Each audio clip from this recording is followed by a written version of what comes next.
എല്ലാവർക്കും നമസ്കാരം. ഇതാരം മനസ്സിലായോ? നമ്മള് രാജുമോനാട്ടാ. രാജു അമ്മയുടെ വായെന്ന് താഴെ വീണിട്ട് ചെറിയ ബാലൻസ് ഒക്കെ പോയി ഞരമ്പിന്, പിന്നെ വാല് കട്ടായി.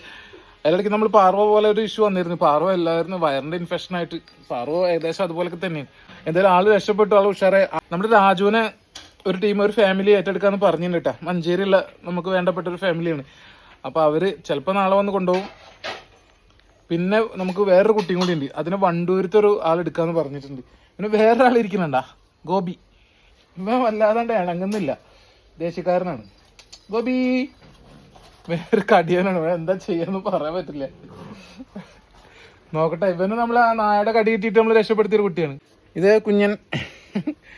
ആ ചെറിയ മുറിവൊക്കെ ആയിട്ട് ഒറ്റപ്പെട്ടിട്ട് ഒരു കുട്ടി ഉണ്ടായിരുന്നില്ലേ, ഇവൻ നമുക്ക് വണ്ടൂരിലൊരു ഫാമിലി എടുക്കാന്ന് പറഞ്ഞിട്ടുണ്ട്. ഒരു പക്ഷെ നാളെ മഞ്ചേരത്തെ ടീം വന്ന് അവരുടെ കയ്യിൽ കൊടുത്തേക്കെന്ന് വിചാരിക്കുന്നുണ്ട്. അപ്പോൾ ഇവനൊരു വീട് കിട്ടി എന്തായാലും.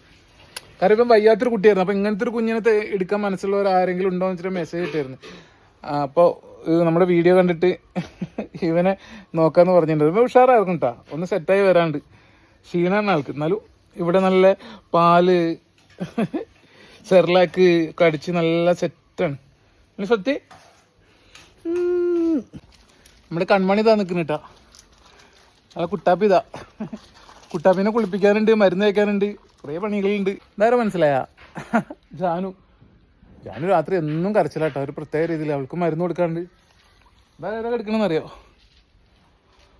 നമ്മുടെ കേശു ആണ് കേട്ടോ. കേശു നമ്മുടെ പൂത്തിരിത വിശ്രമത്തിലാണ്. നമ്മൾ കൂടൊക്കെ കഴുകാണ്ട്, കൂട്ടിനുള്ളിൽ ശംഭു എടുക്കുന്നുണ്ട്. ശംഭു സെക്കൻഡ് ഇതാ അടുത്ത കൂട്ടിൽ. പിന്നെ നമ്മൾ ഇന്നലെ കൊടുന്ന ആള് കേട്ടോ, ആളോടെ കിടക്കുന്ന ആളെ ക്ലീൻ ചെയ്യാണ്ട് മൂത്രയിച്ചപ്പിട്ട് എന്തൊക്കെ അവസ്ഥ എന്ന് അറിയില്ല. ക്ലീൻ ചെയ്ത് സെറ്റാക്കിയിട്ട് വേണം ഹോസ്പിറ്റലിൽ കൊണ്ടുപോകാൻ. ഒന്ന് കൊണ്ടുപോകാൻ പറ്റുമല്ലോ, പുറത്ത് നമുക്ക് ഒരുപാട് കേസുകളുണ്ട്. അപ്പോൾ ഇതൊക്കെ ഒന്ന് കഴിഞ്ഞ് സെറ്റായിട്ട് വേണം പുറത്തേക്ക് പോകാൻ. നമ്മളെ ബ്ലാക്കി അതകത്ത് കിടക്കുന്നുണ്ടാ. അവൻ്റെ മുറിയൊക്കെ ഏകദേശം ഉണങ്ങി വരുന്നുണ്ട്. പിന്നെ അവന് സ്കിന്നിന് ഒരു ചെറിയ ഇഷ്യൂ ഉണ്ട്. പിന്നെ പലരും പല സ്ഥലത്ത് കിടക്കുന്നുണ്ട്. വെയിലൊക്കെ ആയിട്ട് വിശ്രമത്തിലാണ്.